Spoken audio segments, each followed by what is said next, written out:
Good afternoon. If you can hear me okay and see me okay, flick that over in the chat for us.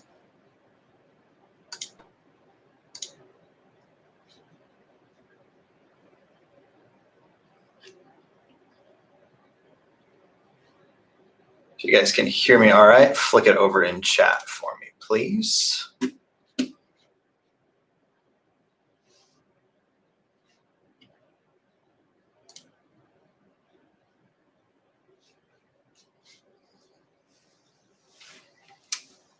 Awesome. Nice to have you with us. All right, y'all, I am gonna just kind of open this up. I hopped on here a little bit early. I didn't want to do that whole like, oh, let's hang out and wait for people to join that I normally see on these kind of things. So how we're going to structure this is super, super simple. Literally just kind of a straight Q&A. Pretty much anything you want to know goes. So I am just going to hop into questions as they roll in. Give me 2 seconds. I'm going to throw this on my Facebook page and we will be off to the races. So first question I've got here is from Bruce, and that is, what is your advice to someone just getting started in wholesaling? Bruce, that is a fantastic question. I wrote a guide on this that I don't know if you've seen or not. I'll throw that in the comments real quick.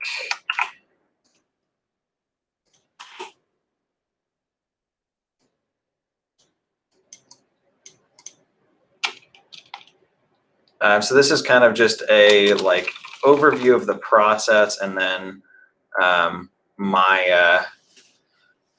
somewhat preferred alternative to it instead. But if I was going back to kind of day one and was going to start wholesaling from scratch, so my recommendation would be to begin with the end in mind. I don't know if that's a expression you've heard before. It comes from the 7 Habits of Highly Effective People. Incredible book. If you haven't read it, it's one of those ones that's like this thick, but is one that I actually finished, and I'm not somebody who enjoys reading. So I would highly, highly recommend checking that out. But what I mean by beginning with the end in mind is look at kind of where you want to end up. Wholesaling real estate is not easy, but it is fairly easy to make 6 figures a year in once you've gotten it kind of figured out. That being said, it's really, really easy to get stuck at that spot. We call it like the 6-figure hamster wheel. And what a lot of newbie wholesalers do is they drop marketing, whatever kind you want, and they have appointments, they have leads, they're working those leads, they're following up with those appointments, they narrow it down to a couple properties they're close on, they get a deal, they turn around and they have to restart the entire process again because they haven't kept marketing. They haven't kept making offers. They haven't kept analyzing deals or doing follow-ups. That would be another huge thing I would recommend. Use a system or CRM that allows you to automate some of your follow-up. I use Resimply is the CRM we use. Before that, we had like a custom build on Podio. But like in my CRM right now, I have 305 active leads.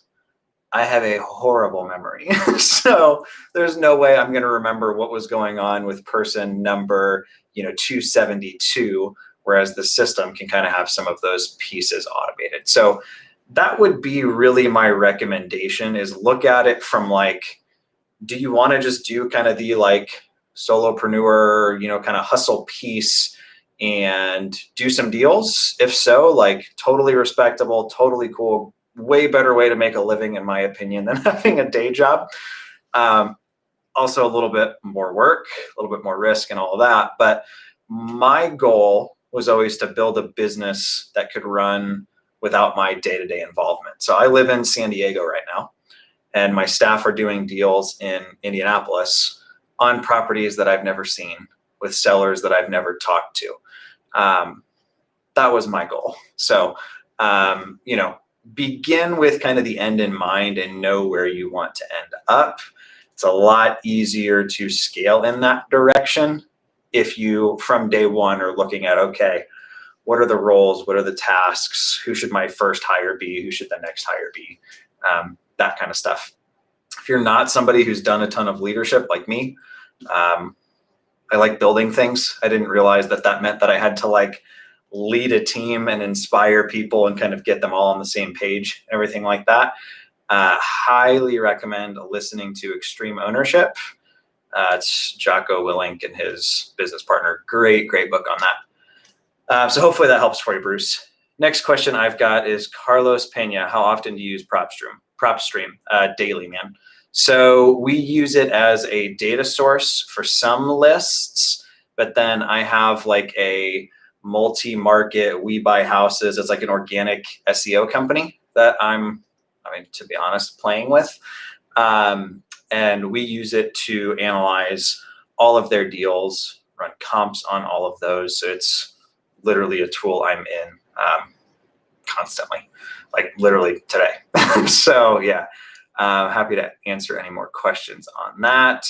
How do you structure the wholesale of a subject to property? Michael, man, I'll be super blunt with you. I don't really do subject to deals. So I would say that's between you and the seller. My big reason I don't do subject to deals is it just feels like there's a lot of ways they can go sideways. It's kind of like lease options, right? If you lease it to somebody who can't execute, you keep their option fee. And if they trash the property, like that seller isn't better off for having done anything with you. So I wouldn't be the person for that. I've met him briefly personally, but there's a guy named Pace Morby who does a ton of like subject to stuff. I think that's like the big thing they do and teach. My recommendation would be to hit him up probably through Instagram or something and see if he can give you a little bit of a better explanation. As far as my pay structure for acquisitions managers goes, we spent a lot of money hiring an outside consulting firm to build ours. So I won't share specifics, but I'll give you kind of like a brief overview. So they have to have at least a livable base pay. Most like commission only jobs suck because it's like, good luck feeding yourself, right? So a lot of investors I see try to push the like, oh, well, it's commission only. And it's kind of like, you're not going to really attract the best quality applicants that way. So there's a base pay for our guy that, depending on their experience level, is anywhere from $24,000 to $36,000 a year. And then they get paid a flat fee per deal that escalates as their volume escalates. Now, there's a minimum profit per deal that has to be held in order for those to count as deals. So if somebody puts something under contract and, there's $1 worth of margin on it, they're not going to get paid well on it. But if they hold our minimum, there's that. And then there's some other bonuses if their average profit per property exceeds kind of our average. And that's strictly really on, it's acquisitions for everything, right? So the cool thing for them is if we keep a property, it's no different than if we wholesale or flip it. So they're not like waiting to figure out what they get paid based off of some percentage where they have to like crack out a calculator. It's very straightforward. A lot of real estate investors make the mistake, and I did this for years, of having like a sliding comp plan based off of the percentage of profits. And the problem you end up with is, first off, they're never going to do the accurate math to really understand how much they're getting paid. So they're going to put a property under contract for $100,000 and they know you've wholesaled it at 120, and they're like, okay, $20,000, this is my commission. Well, if you're smart, you're doing that off of the net, not the gross. So out comes marketing costs and staff costs and all these other things, where every single time they get paid, A, they're really not knowing what they're making, but B, they're going to be disappointed because it's going to feel low. So I would highly recommend incentivizing based off of performance, but doing it in a way that's understandable for everyone. All right, next one. I've got McGaston, and sorry if I butchered that, 08. What's your direct mail campaign schedule? Great question. I don't have a great answer for this. We tend to hop around a lot more in our direct mail than most real estate investors do. So it really kind of depends on the needs of our portfolio. Are we looking for another rental? Are we looking for another apartment complex? Are we looking for flips? Are we looking for wholesales? Or are we looking for like lower end wholesale deals? So we do tend to hop around quite a bit, with the exception of niche lists. So things like probates, pre-foreclosures, divorce, tax delinquent, water shut off, any of that kind of stuff, we're really consistent with, and we try to follow the life cycle. So how long does an eviction take in your market? Well, it's anybody's guess in most markets right now, but historically, how long does it take, right? So we are doing a lot more like trying to follow the cycle of the problem with those versus an absentee owner with equity. I may hit their area and then swing back through a couple months later, but they're not necessarily on like a drip sequence. What's your advice about bringing in partners on deals, and how would they get paid as equity partners? So this is actually how I raised my first batch of private money. I realized wholesaling properties, I was making 3 to 5K. And if I could close on the property and list it on the MLS, I could make a lot more. So had a gentleman, it sounds like you kind of have somebody in mind, that I offered 50% of the profit to on anything he funded. After that, so that's equity funding. They're getting a cut of the deal. We moved strictly to debt. There is an interest rate I paid him. And then eventually I found significantly cheaper private money. We now pay 8 to 9%. It's on a 2-year term with no points, max loan to value of 75%. So that's what we're doing now. If I had 10K to market, what would your strategy be? Direct mail to niche lists all day long. When I started, I didn't have money. I had a credit card that had $1,500 on it. Do as I say, not as I did on that note, but $10,000 is a decent enough budget to start to pull in some pretty decent leads on a direct mail campaign.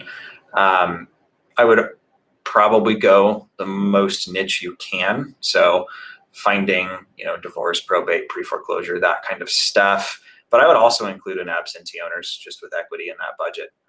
I've probably bought more deals off that list than just about anything, just because there's a lot of them, right? It's probably the easiest, largest list out there. I never learned this.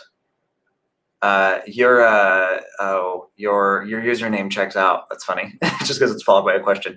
What do you think is the niche list to mail 2 to 3 months from right now? I'll tell you which one I'm mailing right now, because I think that's even more valuable for you. So foreclosures have been pushed off, but judgment filings have not. Okay.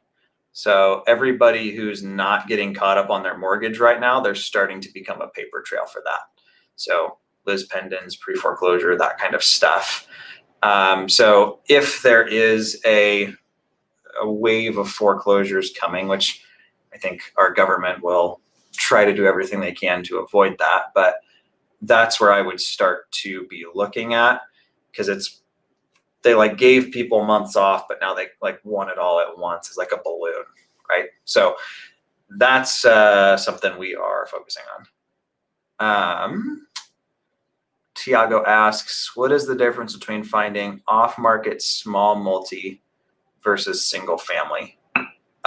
Good question. There's a lot of differences. I would say the first one being data sources. So if you are looking for small multifamily, you're going to have to go into some sort of a like multifamily data source. So list source, prop stream, really flow, those guys are all great for like 4 units and below. You start to get into the commercial world and it's pay to play. So CoStar is the biggest one.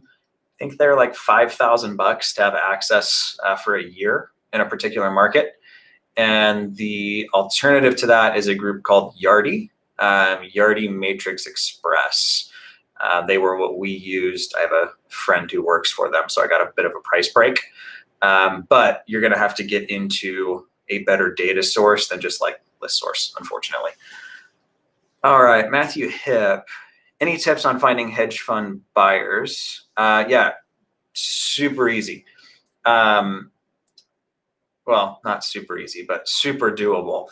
So I would look for properties that are corporate owned that were recently purchased. And this is like a search you can run through PropStream and start to see if you notice the same name coming up over and over and over again, like, you know, Progress Residential or whichever hedge fund it is.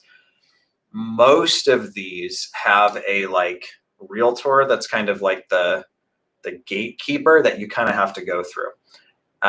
There's a fund we've sold some stuff to, and we don't really get along with their gatekeeper, so we don't sell them deals anymore, right? But normally it's trying to find that who is the person that basically can submit deals to the fund is kind of the challenge. As far as the foreclosure courthouse, really don't have any tips on that. We have a pretty good video on our channel on how we've built our buyers list that involves reaching out to the top agents that are representing cash buyers that if you haven't seen, I would highly recommend watching. It's just on my channel. Let's see, we got next. Bruce, happy to see you, buddy. The bicep flex. Michael, how often do you rerun your list and restart marketing? Good question. So I'm assuming this is more like a repool question. Like how often would you buy a new list? So I would say probably quarterly. If it's been 3 or 4 months and I've had a list just sitting there, I'm starting to look at refreshing that list. So that's what I recommend. Esteban, happy to see you, man. How often do you follow up with people that have called and said no? So if they initially responded to like a direct mail piece or something and said like, hey, I'm not interested in selling, take me off your list, I'm not calling them back. I'm going to honor their initial request. Now, if I make somebody an offer and they tell me to pound sand, we follow up with them pretty heavily. One of my favorite excuses for follow-up is asking them when they need to sell by. So if they hit you with, you know, early on in the discussion, we'll say, what date do you really need to have this kind of behind you by? And they say, 2 weeks from now. So when I make them an offer and they tell me no, 2 weeks from now, I'm calling them like, hey, buddy, you getting paid today? Oh, no? And everybody's lowballing you. And if everybody's lowballing you, maybe you're off, or maybe you're asking a little high, right? I know you mentioned you wanted to sell today. What's the plan, right? And then reopening the conversation. The other thing we do is we're not very quick to give up our max. A lot of people will like, well, I can do 200. No, okay, what about 230? If I'm that person, I'm like, what happens if I tell you no again, right? So we're pretty slow in how we come up. So ideally, as we're still doing follow-up, even if it's just $1,000 or $2,000 we can bump, we still have that margin. That way there's a purpose for the call other than me just being like, hey, Esteban, you lowered your expectations yet? No? Okay, I'll call you next week. So that would be my recommendation there. 2-minute giveaways. Looking to buy my first rental property via conventional loan, 20% down. Currently house hacking as well. From there, I'm going to go to a portfolio lender for loans. What do you think of this? So I would say great job on the house hack. I would push you on the 20% down unless you're getting a really good deal. So maybe some of you guys have seen ads or something from me. I don't know how you ended up here, right? But I'll get a kick out of when people will comment on ads and be like, oh, you're over leveraged. Okay, you don't really know my business, but that's fine. But if you look at it like this, like if you pay retail and do 25% down, if that property value drops by $1, you're now upside down. If you're using the BRRRR method and you're truly getting the kind of deals we're getting, if it drops by $1, I'm still comfy. If it drops by 10%, I'm still comfy. 15, 20, 25, I'm still not underwater, right? So, and I'm in a market that I don't really see dropping by 25%. I don't have a crystal ball, but that would be for us to be into our properties for what they're worth, right? So I'm like, obviously the safest answer, if you're totally leverage averse, which you probably wouldn't be in real estate if that was the case, get the same deal I'm getting. And if you want to do 20% down, so you owe like 30% on it, sweet, man, more power to you.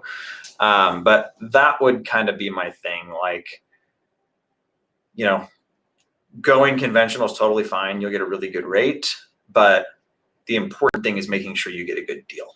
So that's where I am there. Adira, welcome. Happy to chat with you. How do you convince an owner who is behind on payments to sell?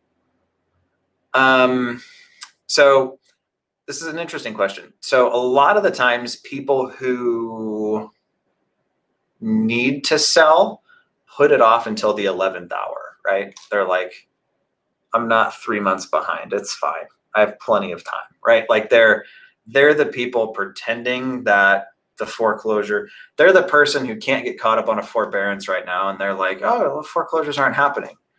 Oh, you know, sweetheart, they're going to open up at some point, right? And like at that point, you're going to have to figure it out. So I would say you want to be polite and you want to be compassionate, but anytime we run into like oh, well, you know, I'm going to fix it up myself, right? Okay, well, there's a little bit of a time crunch here. You have the capital sitting around to do that, right? A lot of the times, if somebody is behind on payments, like you've mentioned, so there's a motivating factor, I would ask them what the plan is if they can't, whatever their excuse is, right? So, oh, my son's going to buy it. Wow, that's super awesome. Super for you. The neighbor's going to buy it. Oh, I hear that all the time. This would actually be the first time I've ever seen it happen. But if it gets to be a month from now and the foreclosure is happening, you know, 2 or 3 weeks after that, and they can't buy it, what's your plan then? Okay, well, let's see if we can get like a done deal lined up here today instead of kicking this down the road even further. A lot of the times when we buy these properties as investors that have folks in them that have gotten behind on payments, they'll ask if they can stay. Like, well, can I stay a couple months and pay you rent? Well, your mortgage was $700 and rent would be $1,200 and you couldn't pay the $700.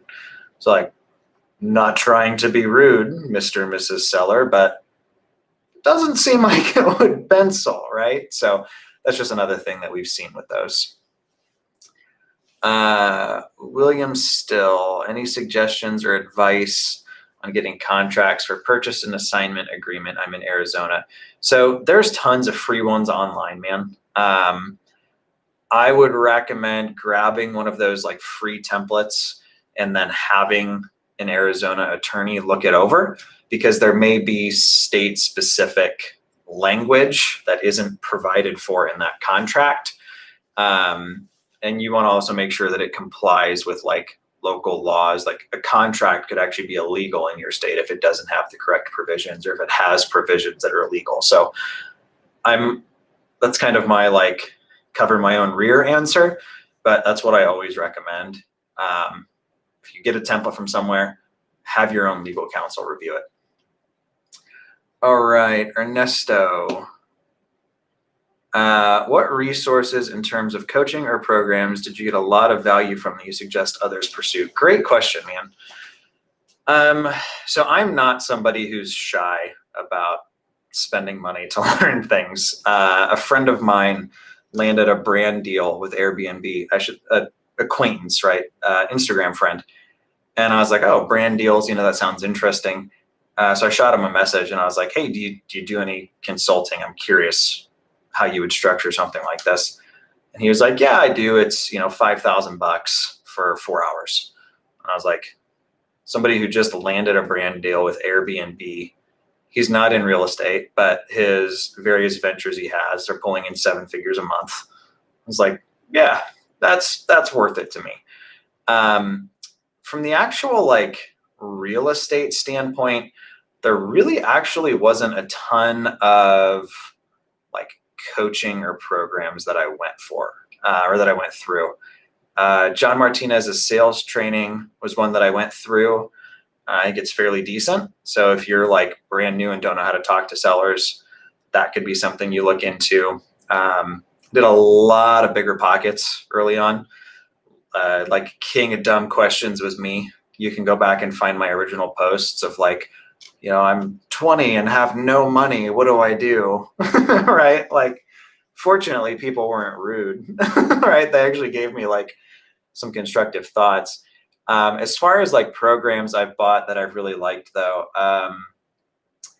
that guy I mentioned is a guy named Jabril Agoro. They have a Facebook ad training course that has not benefited me as a real estate investor, but as a business owner. That I don't know the price point on. I think it was $1,000, $3,000, something like that.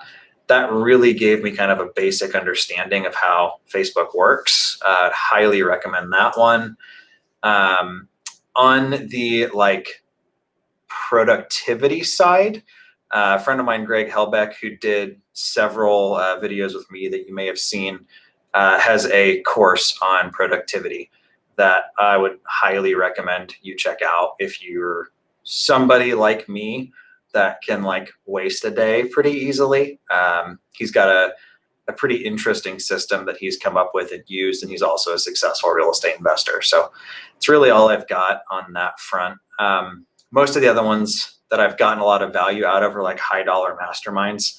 So I was in a group called Collective Genius. They are 20,000, 30,000 a year. And that was just great. Got a ton out of that.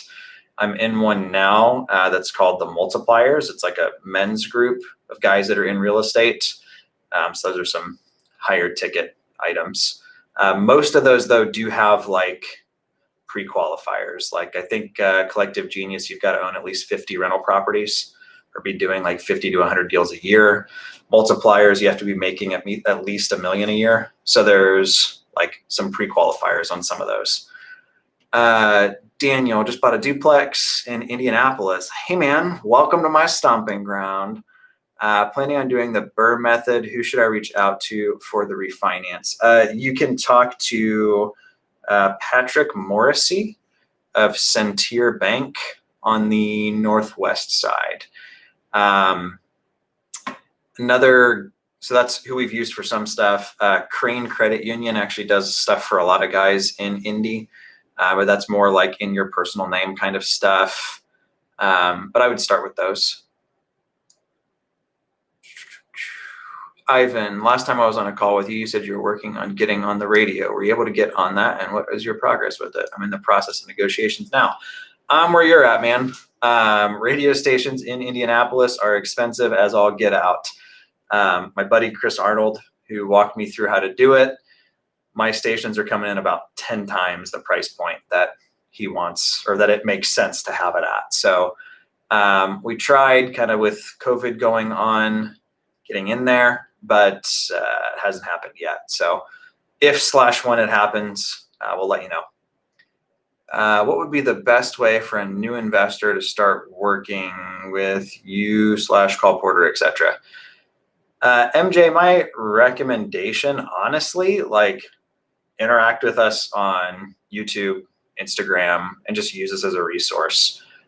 We really don't have any sort of a coaching program for newbie investors. I'll say mine. I'll be blunt. My thought process on this is I'm more interested in helping folks that are kind of already have the dream versus, being the guy that's like, for $9.95, you too can have a Lambo, right? So my recommendation would be more just like, feel free to use this as a resource. As you have questions, hit me up on them. Even if it's like a video like this and we're not talking about anything construction related, and you have a question about like what paint color I use, be like, hey, what paint color do you use? I'm not going to be upset about it. Or particularly like through Instagram, if it's something that's more like you don't want to ask it publicly, feel free to hit me up there. I reply to like 99.9% of messages I get there. So that would kind of be my recommendation. When you're at the point that you need somebody to help take your calls, obviously Call Porter's happy to take you on as a client, but I would make sure you're at the point that you need that before you do that. Luis, if that's Lewis, forgive me. I'm terrible at pronouncing names. If I use Call Porter, when I meet with the seller, is it easy to screw up? I have a hard time building rapport with people.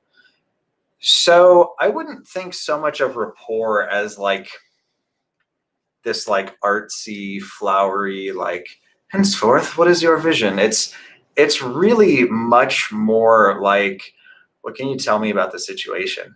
I would highly actually scrap my initial thoughts. If you haven't already, I would read or listen to How to Win Friends and Influence People, particularly if you're a little bit more introverted.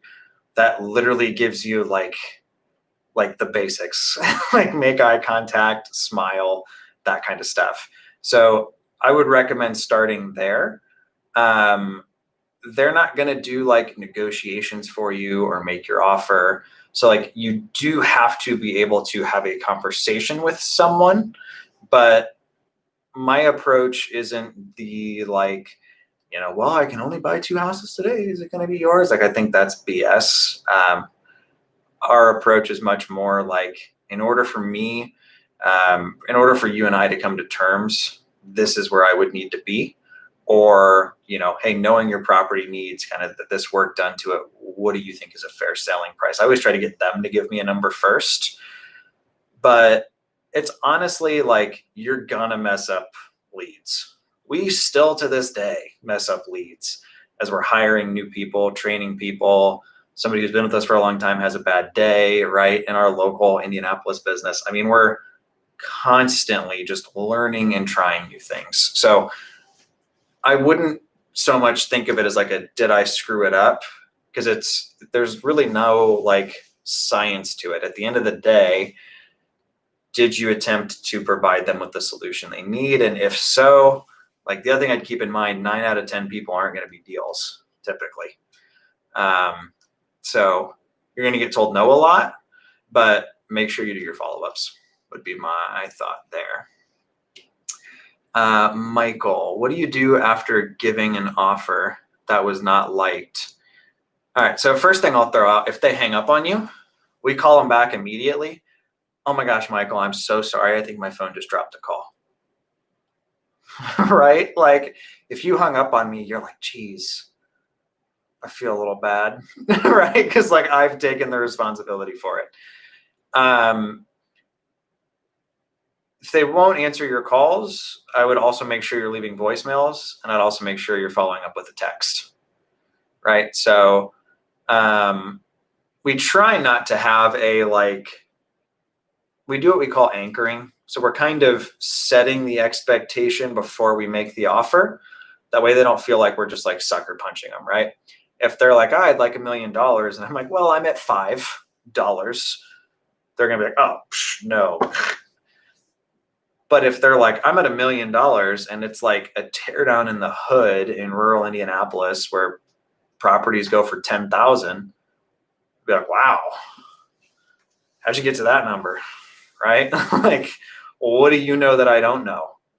Right? So we're starting to build in this, like, I'm not going to be at $1 million. One of our expressions we'll use is, we're buying properties for fair market value based off the condition, though, right?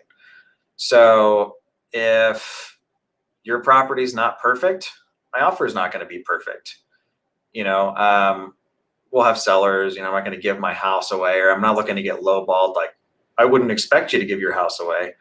In the same way, like, if your property needs work, I'm sure you're also not expecting to sell it for the same amount of properties that have already had work done to them, right? Oh, yeah. So that's kind of how we handle that. But my recommendation, if they're not answering your calls, if you use a CRM like Resimply, you can also try swapping to a new phone number. A little sneaky, but you may get them on the phone and, oh, I tried you from my office this time, right?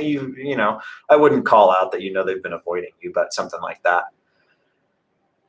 Gene, any advice for wholesaling in New Jersey, the exit strategy and legality? Legality, I'm not an attorney, so I'm not going to touch on. Again, covering my rear.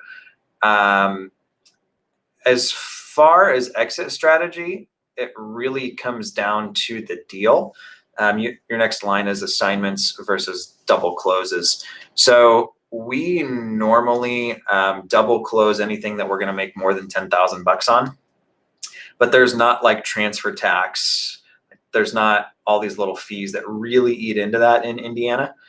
In my experience, if it's somebody who I haven't dealt with before, I'm not going to be like, hey, I'm making $27,000. Are you good with that? Right? There's kind of the logic that's like, well, if it's a deal, it should be a deal. And that's a great mental construct. And if people were like Spock from Star Trek and just purely logical beings, they would be like, yes, this still works for me. But we're not, right? We're going to be like, oh, dang it. Maybe I could have gotten a better deal. Or, well, I don't think you should make that much. So we typically assign, if we're making if it's a small deal, 3, 5, 6, 7, 8, we start to get 8, 9, 10 plus, and we're double closing. And we are making our buyer pay all of the closing costs on that second transaction. So it's not really eating into our profit all that much. So that is what we do there. Let's see here. Brian, at what point would you switch? Great question. Brian asks, at what point would you switch from something like postcards through Deal Machine to their higher quality pieces like ballpoint marketing, or kind of an alternative? Not sure when to spend more for quality over quantity. Okay. So I have a friend of mine who does like data analytics for like the 1% of real estate investors doing like 100+ deals a year, multi-million dollar businesses. And she actually has people that sit in an office and write letters out for her clients and sells them for something like $2.50 a piece, like something not cheap, right? Their results, though, their clients get more deals. Their cost per deal is lower on those pieces, even though the cost per piece is higher. So I'll be blunt, like I own Ballpoint, so obviously I'm going to endorse them, but they've done every single piece of mail for me since like 2016. So any deal you've ever seen me talk about or post about, or heard on a podcast or anything that came from direct mail came from them. So when it gets into the what postcards do you use? I don't, right? So I can really only speak from my own experience. My recommendation would be, if you're using postcards or something that's more cost effective and not getting results, might as well try it, right? What do you have to lose? That's kind of my take on it. Let's see. Damien, do you have a pretty simple approach in talking to private money lenders? I'm seeing courses for $2,000 to $3,000. Do I really need a course on talking to them? I would say probably no. With the exception being that course could maybe give you some of the docs and some of the how-tos. What you don't want to do is like the post on Facebook that's like, I pay 9%, come here to get it, right? You'll notice anywhere I talk about investing with us, this is what we pay our private lenders. I'm not saying, if you guys know anyone who would like a 9% return secured by cash flowing assets, send them my way, right? So you can talk about it without soliciting for it. So just make sure you really kind of understand how that works and tread intelligently there. I have several videos on how we've done this. My ebook, if you haven't read it, ryandossey.com, you can snag it for free. It will add you to my email list. If you don't want to be on my email list, unsubscribe. Not gonna hurt my feelings. But we even have in there a Facebook or a couple of Facebook posts I've done that have gotten me private lenders, as well as even a question I asked on Bigger Pockets that somebody then DM'd me and was interested in lending with me and has now funded several deals. So it's really not that difficult, man. I would recommend watching the videos I already have on it and just asking questions on those videos with kind of like what gaps you need filled in, if that makes sense. Hopefully that's helpful for you. Esteban, how did you find mentors? That's a good question. So comically, there's a guy, Scott Oldford, who I spent a ton of money with, who if you guys have heard my Bigger Pockets podcast, his group was the one that I paid $100,000 to be in. Let me be blunt. I don't have $100,000. It was like $8,500 a month of like the absolute max of what we could afford at the time. But absolutely changed kind of the trajectory of my life.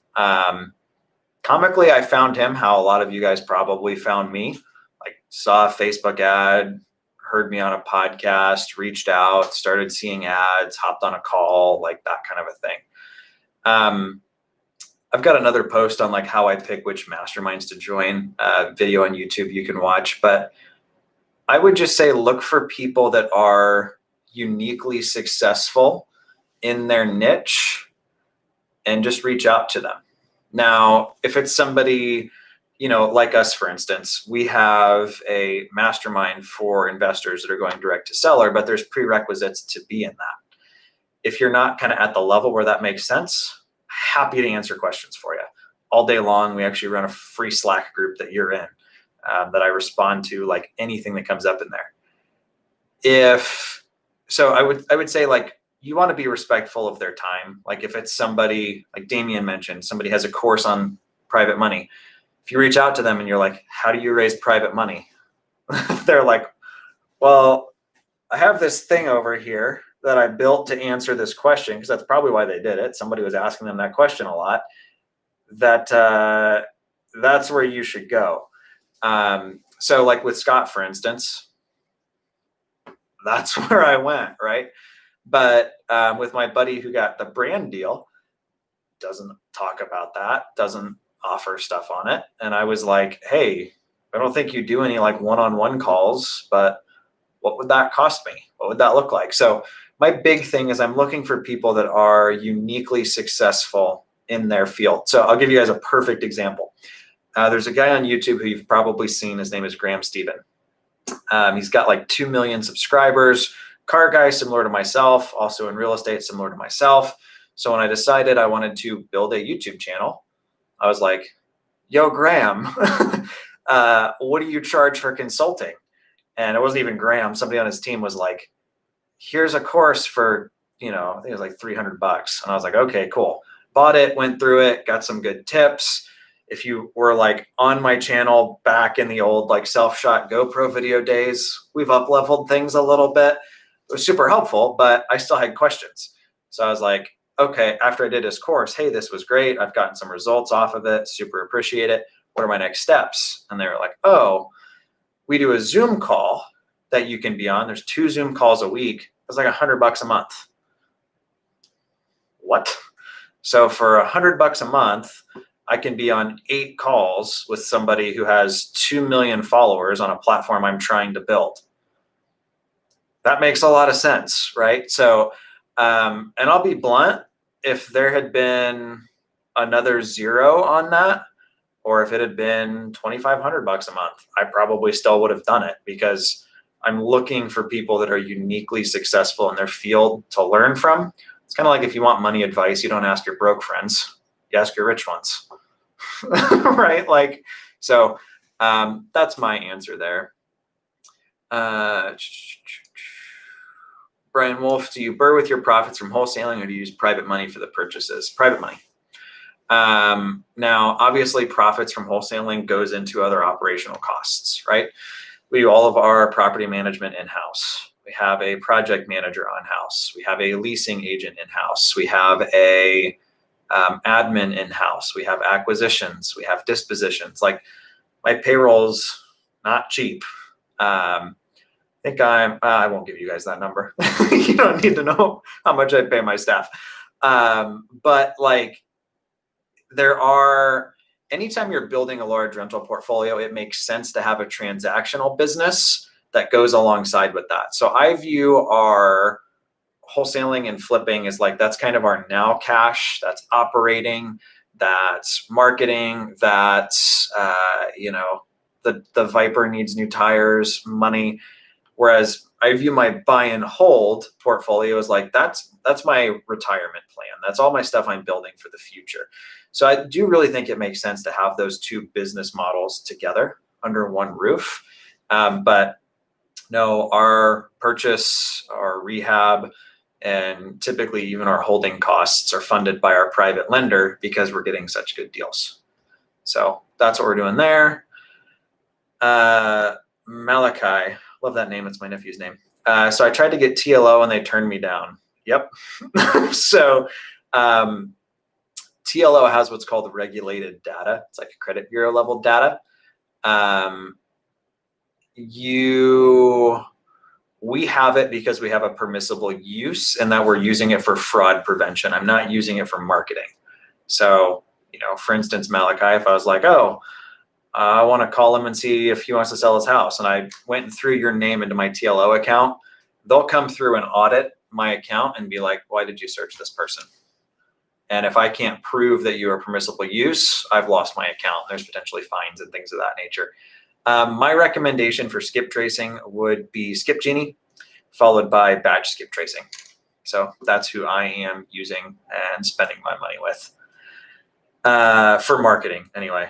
Obviously, we're still using TLO for our fraud prevention stuff. But what is the best scenario when a seller requests a short sale, but you just want to wholesale the deal as a pre-foreclosure? So, Peter, I'll be blunt, man. These like deals that you really have to force are not my forte. A typical deal for me, they want to sell to me. I make them an offer. We go back and forth on price. Maybe their mortgage balance is here and I end up coming in like right on top of it. Or maybe they own it free and clear and they get a chunk of change, right? But I'm not doing like short sales, things of that nature. So if I was you, my best case scenario with that, I'm a licensed real estate agent. So I refer that out to somebody else to list it on the MLS to put through the short sale process in exchange for a portion of that person's commission. That's what I would do. Meet Kafwai. Super apologize there because I'm 1000% positive I butchered that. If you had a monthly budget of $1,500, what services, tools, or lists would you spend that on to get your first deal? Good question. So I would say it also depends on the amount of time, free time you have. I'm a huge fan of Deal Machine for people on limited budgets. I'm a huge fan of Deal Machine if you have somebody else going out and driving for dollars for you, right? Me personally, I don't enjoy driving for dollars, so I don't do it, but I have had people do it for me, right?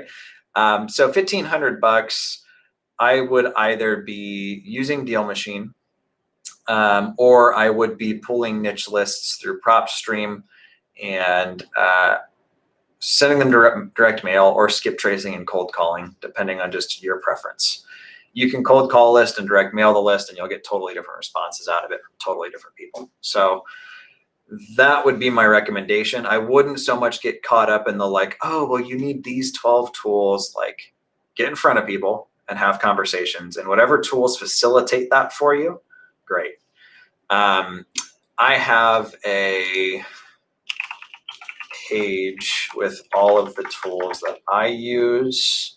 It's like a blog post that I will throw in the comments below as well. All right, Brian, do you have a time frame that you commit to a zip code before pivoting, or is it more? Good question. So it's kind of like, should I remail a zip code or a particular list? So for me, it really comes down to, did I get results or not, right?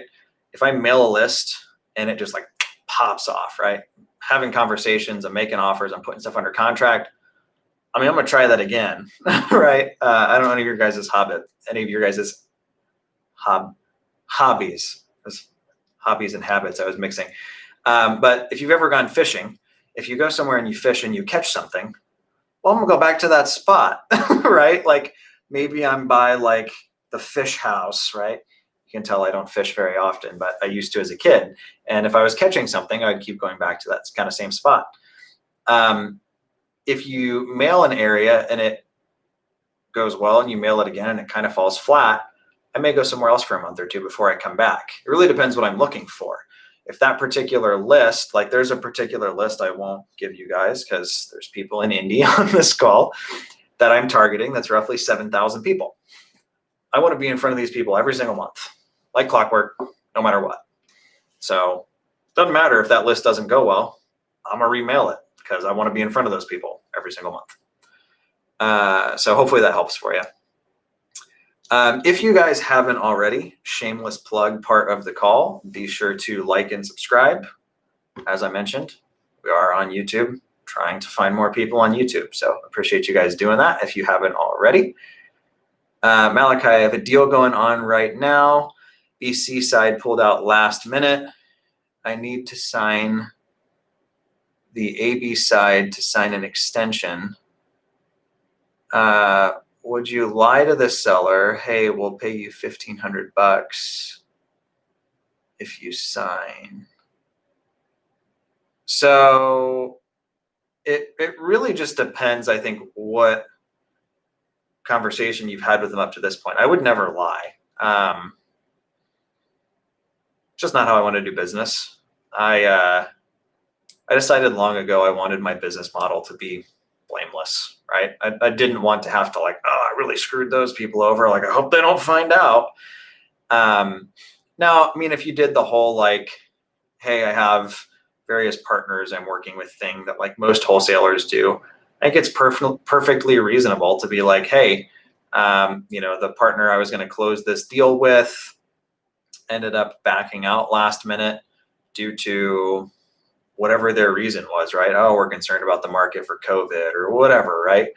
I'll tell you what though, I'll give you $1,500 right now in cash if you'll, give me another 2 weeks to see if I can find somebody else, right? Just worst case scenario, it doesn't work out. You've made $1,500 in 2 weeks. That's not a small amount of money to most people. So I have done that before. Early on, I had a deal, very similar situation. Told the seller, hey, look, the person I was working with on this deal ended up deciding not to do it. I'm a man of my word. Told you there's $1,000 in earnest money that is now yours. I will write you a check for another $1,000 if you'll give me another 2 weeks. The guy was like, yeah, okay, right? He's like, what do I have to lose at this point? So that would be my recommendation. All right, I'm gonna start to move through these a little quicker because I told my wife I'd take her to dinner. All right, Aaron, when you started, how did you find good contractors and how did you learn to accurately estimate repair costs for a home quickly? Referrals are going to be your best friend, and always check references, even if they come from a referral. Just because it's a referral doesn't mean it's good. My worst contractor story, which would actually be super fun to go through on one of these videos, came from a referral where this guy was like, oh yeah, this guy's great. The guy was freaking terrible. So always check references from not just the person who referred them to you. So that would be my first recommendation. As far as accurately estimating repair costs, the more properties you can walk through with contractors you trust and start to understand their pricing, the better. Jay Scott has a book on estimating repair costs that's also great to check out. So I recommend looking at that. Malachi, I've heard it's not good to mix friends in business. Have there been any pitfalls with hiring family and close friends? My brother hired his mother-in-law to work for us for call porter. We fired her after one phone call. It was awkward, right? Just was not a good fit. I was like, yeah, nope, this is not for you. So yeah, I think it's proper expectations is the big thing. Noah Gilliam is my business partner, boots on the ground in Indianapolis. If you're in Indy watching this and haven't met him, hit him up and take him out for golf on your dime. That's his thing. But golf or cigars. But was my best friend, right? So we were very honest with conversations of like, if this goes sideways and it's no longer a good fit and we have to part good ways, can we still be friends? And I mean, we had some conversations that was like, where he was like, I mean, both ways, what's going on? What are you doing? You're not showing up like you're supposed to.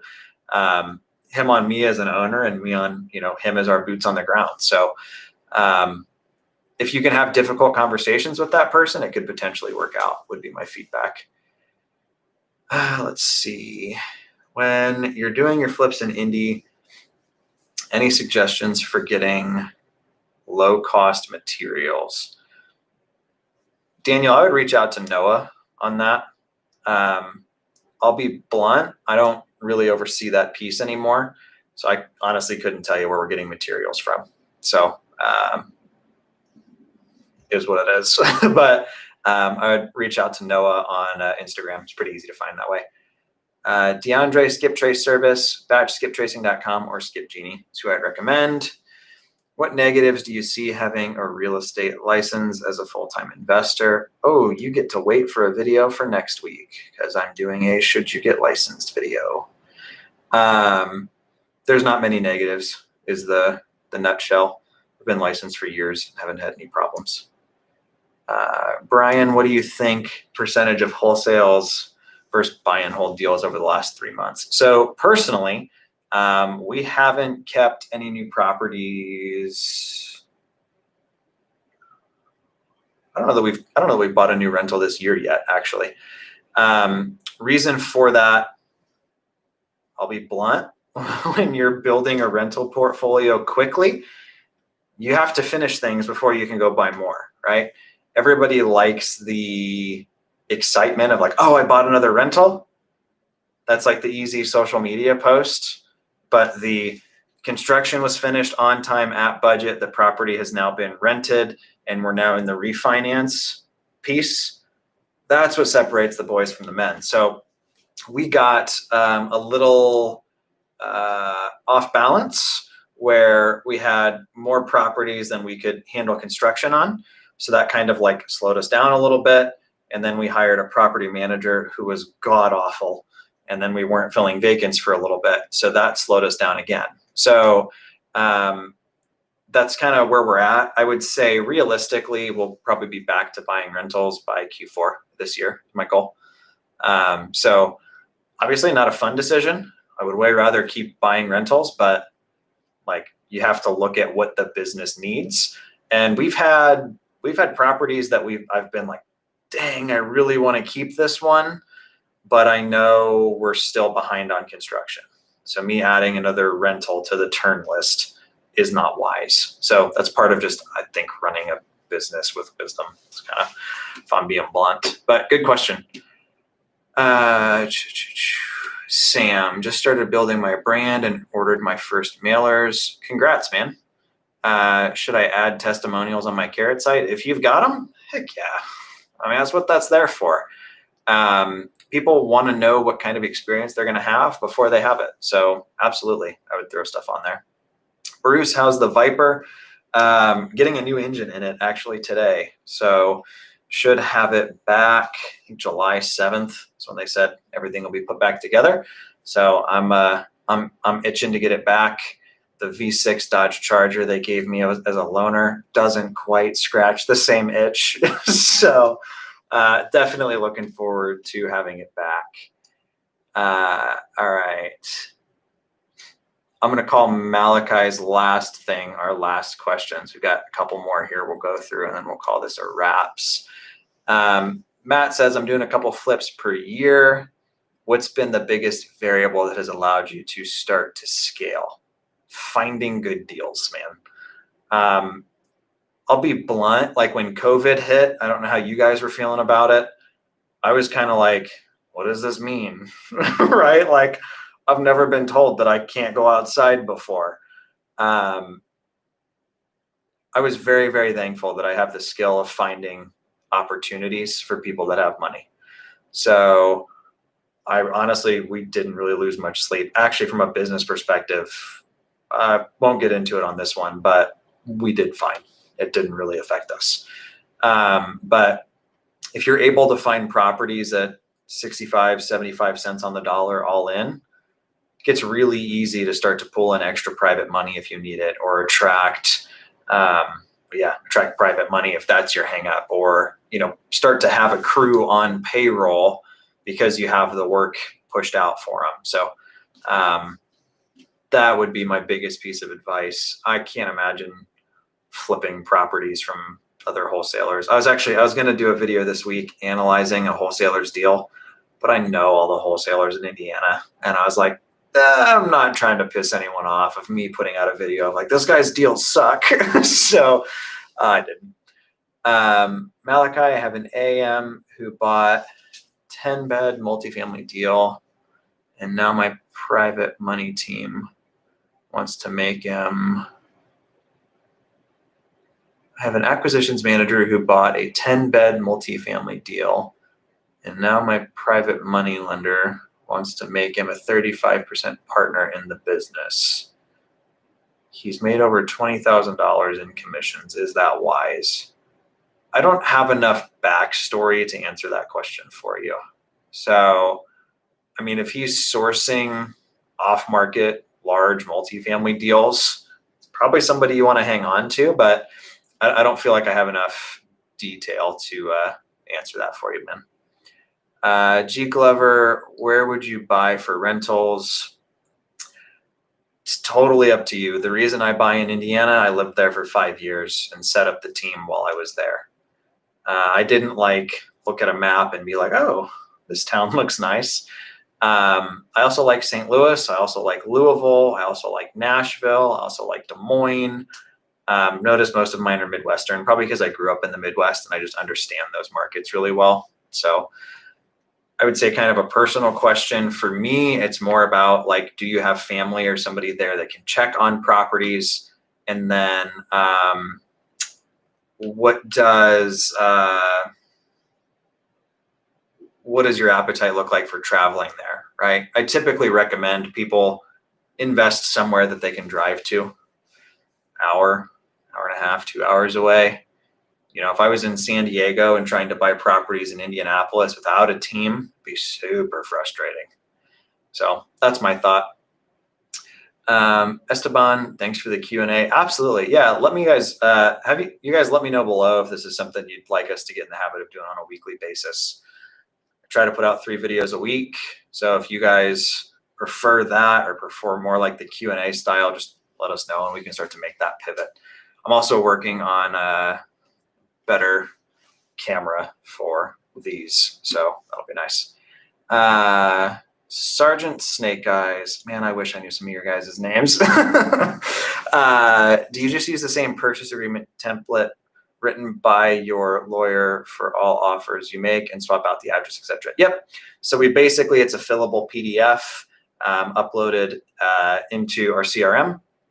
And it's got the person's name, address, owner 1, owner 2.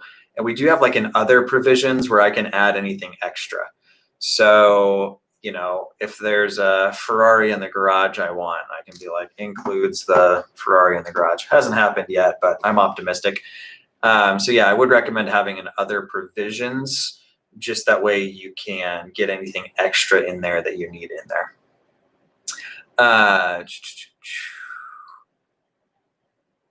Lane, can you explain the differences between the market in San Diego compared to Indy. I live in Indy area, potentially moving to San Diego within the next few years. So it's definitely more expensive.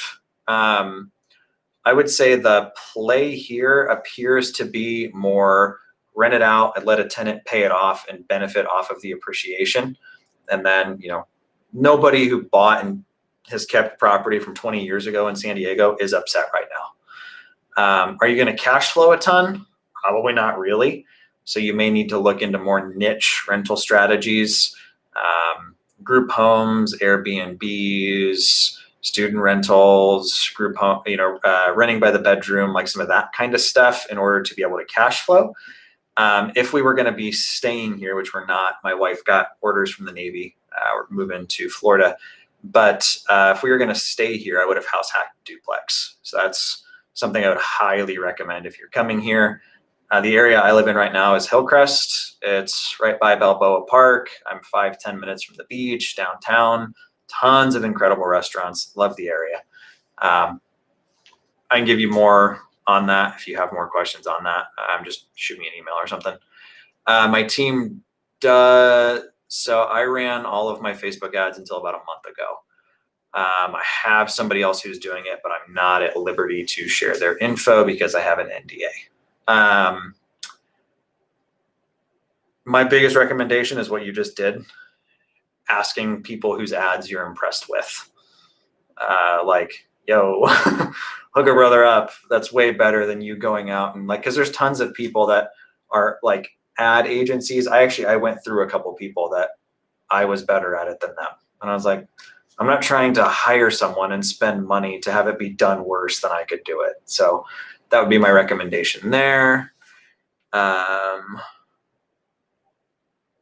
Isn't it true that the awful property manager got fired and then hired as your acquisitions manager for wholesaling?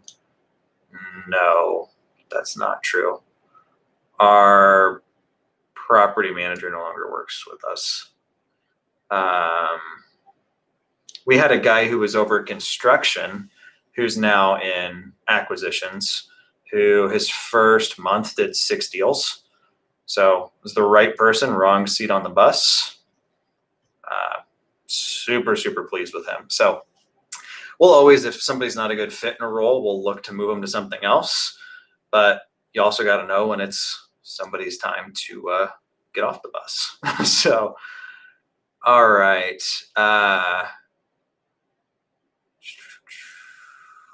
I'm gonna call that a wrap, guys. We had some other questions that came in on this. If you want, when I end the stream, this will go to like a regular YouTube video. Feel free to throw any questions that we didn't get to there, and I will get to them in the next day or two. So appreciate you guys all kind of coming on, hanging out. It was a lot of fun for me. Hopefully you guys found it valuable. And then just let us know in the comments if this is something that you guys would like us to see or you guys would like to see more of. Talk to you guys soon.